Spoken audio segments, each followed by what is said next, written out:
If you want to show the internet speed on the status bar on Samsung Galaxy A57, then in that case we can go to Play Store, and over here we should be able to search for a third-party app and that allows us to display the network speed.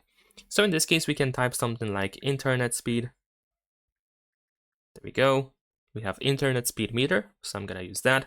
And over here I have an example app that we can easily use. So let's say I'm gonna install this app over here. And once it is installed, we will have to set it up, which is really straightforward. So we're gonna open the app straight away. We need to grant the notification permission, and then we should be able to see the internet speed here in the upper left corner, right next to the time.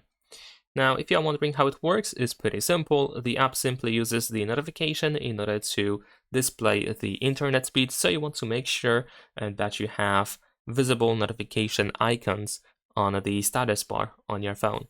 That is pretty much it. Leave a like and subscribe.